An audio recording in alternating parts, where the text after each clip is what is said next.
Bonjour tout le monde. Bienvenue à ce point de presse. Merci d'être ici en si grand nombre. Prendront la parole dans l'ordre Ruba Gazal, porte-parole et chef parlementaire de Québec solidaire, suivi de Rachel Renaud, Nancy Boucher, ainsi que Chantal Bertrand, conseillère régionale FTQ, Laurentide-Lanaudière. Madame Gazal. Merci beaucoup, Victor. Bonjour tout le monde. Je suis vraiment très émue et touchée d'être entourée de toutes ces femmes. Merci Nancy, merci Rachel d'être ici. Merci à toutes les femmes qui sont ici en leur nom personnel ou au nom aussi d'organisations, de groupes de femmes de partout au Québec. Écoutez, moi, à chaque fois qu'il y a un féminicide, puis Manon aussi peut en témoigner, à chaque fois, je réagis évidemment comme tout le monde, puis je dis que ça n'a pas de bon sens, puis il faut que ça soit la dernière, pas une de plus. Et même en étant une élue à l'Assemblée nationale, je suis à chaque fois assaillie par un sentiment d'impuissance. Et face à l'impuissance, moi, mon remède, c'est d'être en action, c'est de mettre en action. Puis quand il y a eu le meurtre de Gaby Renaud l'été dernier, puis que j'ai vu Nancy aller dans les... Rachel Renaud aller dans les médias et parler de sa sœur, puis dire à quel point ça avait pas de bon sens, puis où est-ce qu'elle a organisé aussi une marche. Je me suis dit, je peux pas juste rester assise à réagir à ça, puis à dire que ça n'a pas de bon sens. J'avais besoin d'une action, puis j'ai répondu à l'appel de Rachel. Et je me rappelle très bien de cette marche où il y avait beaucoup de gens à Saint-Jérôme, organisés par Rachel. Et l'émotion était palpable. Elle était là. Il y avait la famille de Gaby. Il y avait tout le monde qui était présent. Et je n'aurais pas pensé, honnêtement, qu'on serait rendu à aujourd'hui avoir une loi, un projet de loi déposé par le gouvernement, une loi Gaby Renaud, pour vraiment, de façon concrète et réelle, sur le terrain, s'assurer de protéger les femmes, puis que ça soit réellement pas une de plus. Ce que ça me dit, ça, ce qu'on vit aujourd'hui, c'est que on peut agir, on peut faire des choses, faire des marches, des manifestations, être sur le terrain, dénoncer que ça vaut la peine. Puis à ceux et celles qui nous entendent puis qui disent ça sert à rien, ben ce que ça nous montre, c'est que c'est possible de faire changer les choses, que la mobilisation, ça donne quelque chose. Et on a le résultat aujourd'hui. C'est vraiment incroyable. Puis c'est grâce à toute cette mobilisation-là, c'est grâce à vous, grâce à toi, notamment Rachel, qui a pris la parole puis qui a dit « Je veux me mettre en action », qu'aujourd'hui, on a cette loi-là. Merci. Je vais te laisser le voir.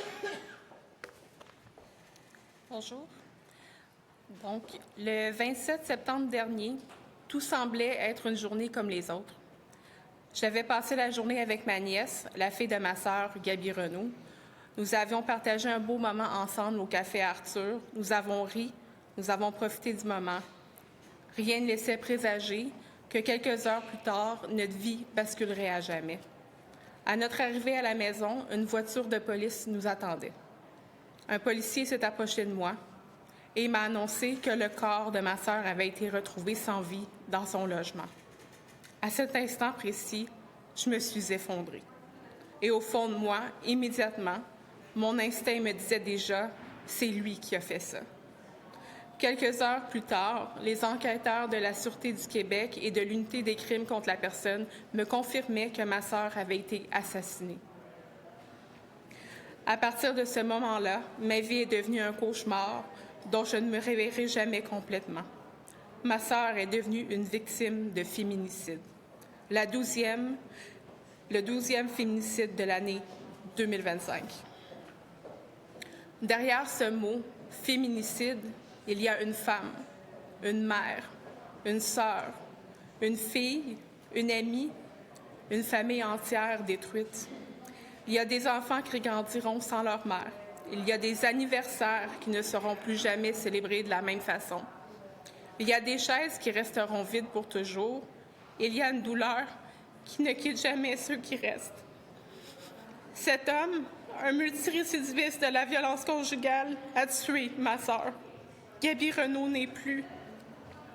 Je ne pourrai plus la serrer dans mes bras. Je ne pourrai plus lui dire que je l'aime.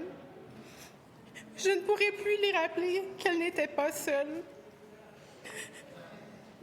Ses enfants grandiront sans entendre sa voix, sans sentir ses bras autour d'eux, sans pouvoir vivre pleinement l'amour d'une mère.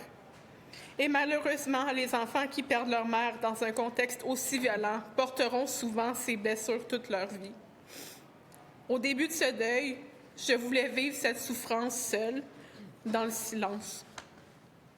Mais quelques jours plus tard, j'ai décidé que la mort de ma sœur ne pouvait pas devenir une simple statistique de plus. J'ai alors contacté la journaliste Geneviève Peterson, qui avait déjà couvert les violences subies par Nancy Boucher. Grâce à sa générosité, à son écoute et son humanité, elle m'a permis d'entrer en contact avec des journalistes et de faire entendre nos voix. C'est à ce moment que mon combat a commencé.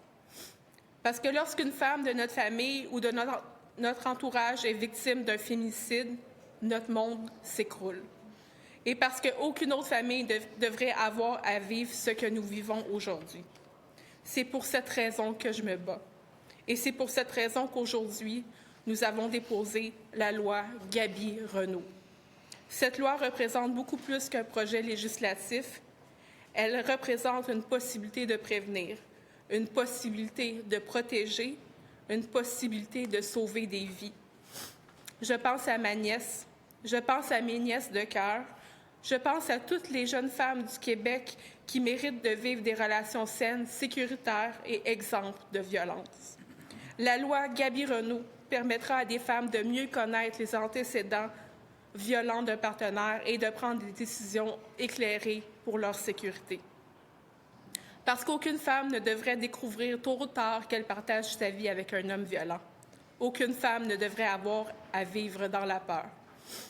Aucune femme ne devrait être contrôlée, humiliée, battue ou terrorisée par celui qui prétend l'aimer. Depuis le début de l'année 2026, déjà, 10 femmes ont perdu la vie aux mains d'hommes violents. 10 femmes de trop. Combien d'autres devront mourir avant que les choses changent réellement? Oui, la loi Gaby-Renault est un début, mais il faudra aller beaucoup plus loin. Nous avons besoin de plus de places dans les maisons d'hébergement pour les femmes victimes de violences conjugales. Nous avons besoin d'un système de justice qui prend réellement en compte les antécédents des agresseurs violents. Nous avons besoin de peines qui reflètent la gravité de ces crimes. Et surtout, nous devons agir en prévention. Nous devons protéger nos jeunes des discours masculinistes toxiques qui banalisent la haine, le contrôle et la violence envers les femmes. L'éducation doit commencer tôt, dans les écoles, à la maison, dans notre société tout entière. Une femme n'appartient à personne. Une femme mérite le respect. Une femme mérite la sécurité et surtout, une femme mérite de vivre. Et ce message doit également s'appliquer à tous les hommes victimes de violences conjugales. Aujourd'hui, j'invite la CAQ ainsi que tous les partis d'opposition à mettre de côté les lignes partisanes et à travailler ensemble afin que la loi Gaby-Renault soit adoptée avant la fin de la session parlementaire. Parce que la sécurité des femmes ne devrait jamais être un enjeu politique, je veux également remercier Ruba Gazal et Nancy Boucher qui ont été présentes à mes côtés depuis le décès de ma sœur et qui portent sincèrement cette cause avec humanité et détermination. Je souhaite aussi remercier Madame la Première ministre Christine Fréchette qui a démontré une réelle sensibilité envers la cause des femmes victimes de violences conjugales. Sans l'appui de toutes ces personnes, nous ne serions pas ici aujourd'hui. Et finalement, nous souhaitons que cette loi porte officiellement le nom de la loi Gaby-Renault, parce que ma sœur représente malheureusement beaucoup trop de Québécoises qui ont perdu la vie aux mains d'hommes violents et récidivistes. Je respecte le processus judiciaire actuellement en cours, mais une chose demeure certaine, ma sœur est morte dans un contexte de féminicide. Et aujourd'hui, je refuse qu'on l'oublie. Je refuse qu'on détourne le regard. Je refuse qu'une autre famille vive ce cauchemar dans le silence. Pour ma sœur, pour ses enfants et pour toutes les femmes du Québec. Merci.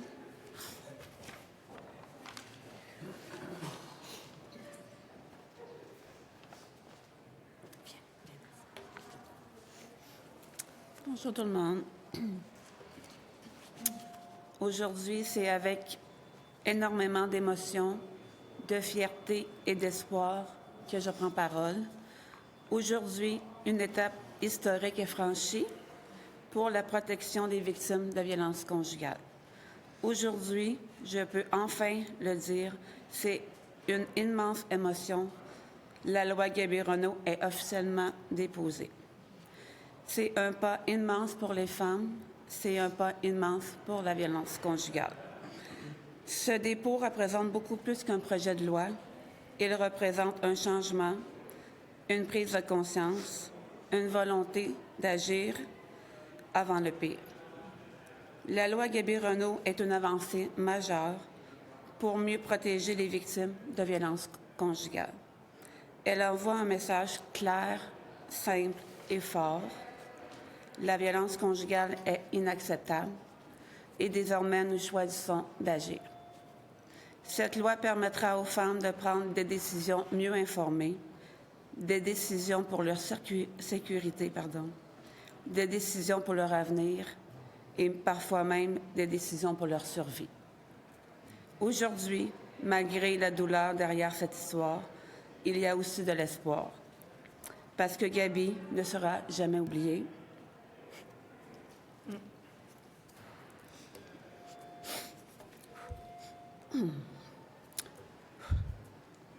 De là-haut, elle continuera à veiller.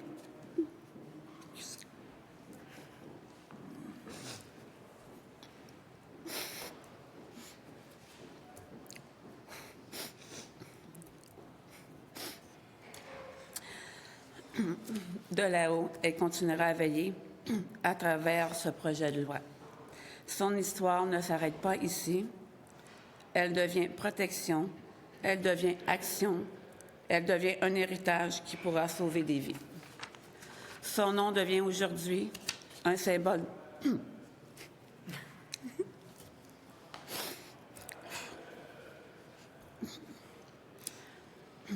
Son nom devient aujourd'hui un symbole d'espoir, de courage, de justice et de changement. Gaby, on pense à toi.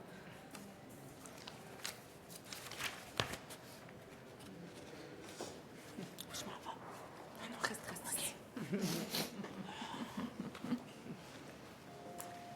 Ouf.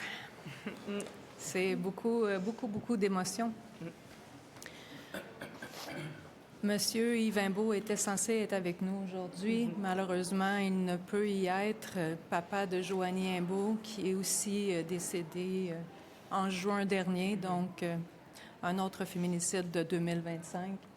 Les filles, on est de tout cœur avec vous autres. Ça prend beaucoup de courage de venir ici puis de prendre parole et d'indiquer à quel point il doit y avoir des changements au Québec.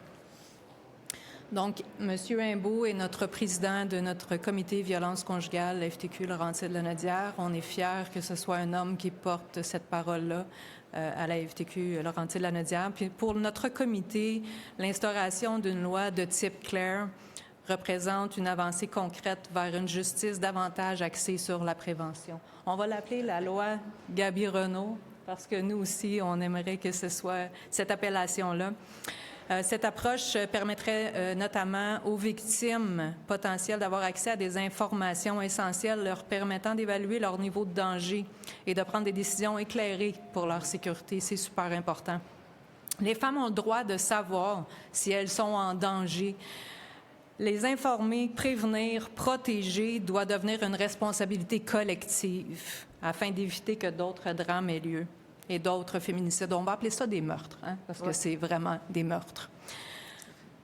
Une prévention efficace doit aussi s'accompagner d'un financement adéquat et durable des maisons d'hébergement qui jouent un rôle essentiel dans la protection de ces femmes-là et dans l'accompagnement des victimes.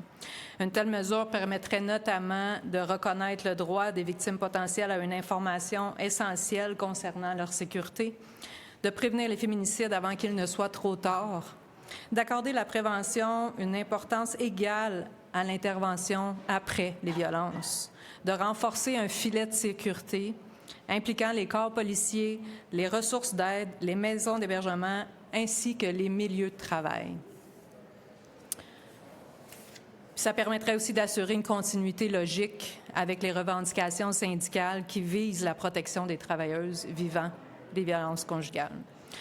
La FTQ Laurentide-Lanaudière réitère son engagement à poursuivre son travail de sensibilisation, de prévention, d'accompagnement pour que les milieux de travail fassent partie des solutions dans la lutte contre les violences conjugales.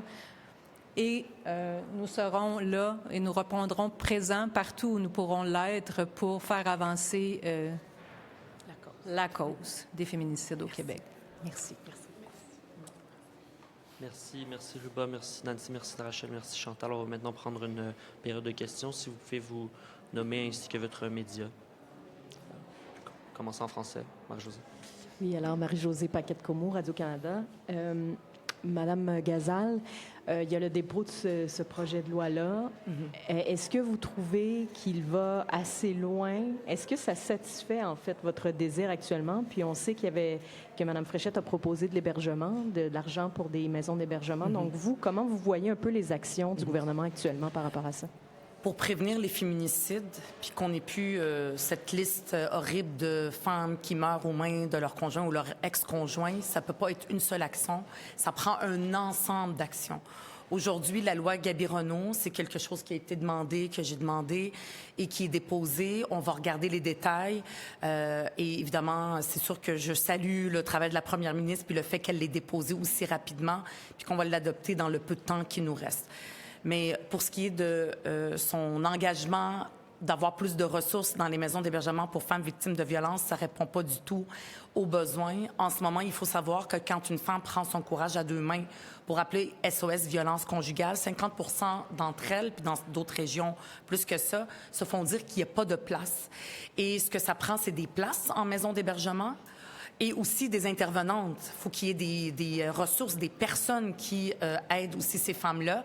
Et la proposition de Mme Christine Fréchette d'avoir 50 ressources temps plein là, pour toutes les maisons d'hébergement, il y en a comme 155, c'est pas suffisant, ça c'est sûr. Ce qui est demandé, c'est au moins d'en avoir une par maison d'hébergement. Donc c'est sûr qu'on est loin du compte. Il va y avoir les crédits tout à l'heure où je vais interpeller Mme Christine Biron, la ministre de la Condition féminine, et c'est sûr que je vais lui poser des questions là-dessus. Ça a été mentionné. C'est un pas important aujourd'hui. Ce que ça prend, c'est plus de place en maison d'hébergement, ça prend de la prévention, ça prend un ensemble de mesures, et c'est pour ça aussi que j'ai interpellé la première ministre pour dire qu'il va falloir qu'il y ait une chef d'orchestre qui s'assure de coordonner toutes ces actions-là avec la demande historique d'avoir un vrai ministère de la condition féminine, un vrai ministère des droits des femmes et non pas un secrétariat avec une ministre qui est occupée aussi avec d'autres dossiers. Ça se peut pas. Ça se peut pas. C'est pas suffisant. Puis, ma question est peut-être pour Mme Renaud, Mme Boucher. En fait, commençons, Mme Renaud. Aux femmes qui doutent, qui se posent des questions, qui pourraient utiliser cet outil-là, qu'est-ce que vous avez le goût de leur dire? Bien, de foncer, de ne pas prendre de chance, c'est leur sécurité qui est en jeu. Donc, on ne connaît jamais vraiment une personne. Puis, de savoir au moins si la personne a des antécédents ou qu'il y a eu des appels au 911 qui a été logé, ou le niveau de dangerosité de la personne. Donc, c'est important. C'est sûr que ce n'est pas infaillible. Il y a des hommes qui sont violents qui, malheureusement, n'ont pas eu d'appel au 911 ou de choses comme ça. Donc, c'est sûr que ce n'est pas parfait, mais ça reste que c'est un niveau de sécurité de plus. Sweeta Rassi from CTV News. Ms. Rachel, if the bill existed then and your sister had access to the information, what do you think she would have done with it? I don't think we can talk for the past. This is very hard to do because what happened. Actually, there were already in the news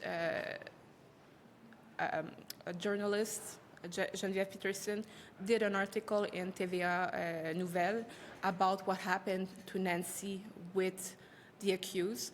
And my sister knew about that.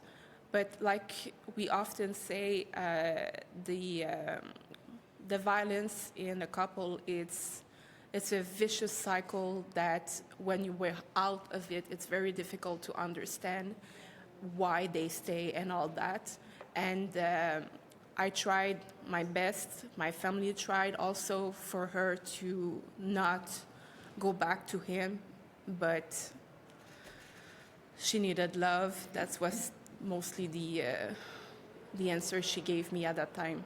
And today she's not here to answer. And how significant is this moment for you? It's very significant because it makes it that my sister is not dead for nothing. We will remember her forever. And she's helping other women with a law with her name on it, and being victim of a feminicide. She will make people understand really what it is, what could happen, and you don't want to go there. That use the Gabi Renault law to make sure that you're safe. And Ms. Ghazal, this question is for you. I noticed that you also got emotional while you were up there. Tell me why this story resonates with you. Yeah, it's impossible not to be emotional when women are killed because they are women in the hands of men that should love them. It's very, very hard to be a human being and not to be touched about that. So what we are doing today is the result of the mobilization of the families, of the women who are fighting against feminicide and for women, the right of women to live in security. And this mobilization made that today the government is depositing this bill. And do you think this bill goes far enough? This bill is an important step. But to prevent feminicide, it's not only one action, it's multiple actions, and that's why I'm asking also the government and Christine Fréchette to invest in the housing for women who escape from a violent home. And right now, 50% of the women, they don't have any place to go. And this is not acceptable in Quebec society, in our society. So it's not enough. We need to do more and to invest more and more to prevent these feminicide. Perfect. And just last question to Ms. Nancy. If it's She doesn't speak. She can respond in French. That's fine. But I'll ask the question in English, if you don't mind. But I just want to know, how hopeful are you that this bill will make a difference for women in Quebec who are in these dangerous relationships? C'est ça. À quel point la loi Gabi Renault te donne de l'espoir pour prévenir les féminicides et pour l'avenir? En fait, c'est vraiment très bien cette loi-là parce que ça va pouvoir informer les femmes à demander puis à prendre, dans le fond, des actions préventives et puis pour justement prévenir avant qu'il soit trop tard, souvent qu'on le sait après. Et ils vont pouvoir prendre dans le fond, voyons, je cherche mes mots. Des bonnes décisions. Oui, des bonnes décisions, oui, c'est ça, pour leur avenir. Puis aussi, là, parce que des fois, il y a la femme, mais il y a aussi la famille aussi. Fait que faire entrer un homme dangereux quand tu as des enfants, des fois, c'est pas vraiment la bonne chose, là. Donc, en étant informés, ils vont être en mesure, justement, de prévenir ça. Puis, justement, aussi, ils vont, avant de trop tomber amoureuses, ils vont pouvoir faire un choix, justement, de partir, là, plutôt que de rester puis d'essayer de changer et tout, là. Fait que c'est vraiment bien pour ça, là. On va beaucoup de prévention, là, pour les femmes, pour la sécurité des femmes. C'est vraiment important. Merci. Bravo. Merci tout le monde. Merci. Merci. Je vais diriger vers le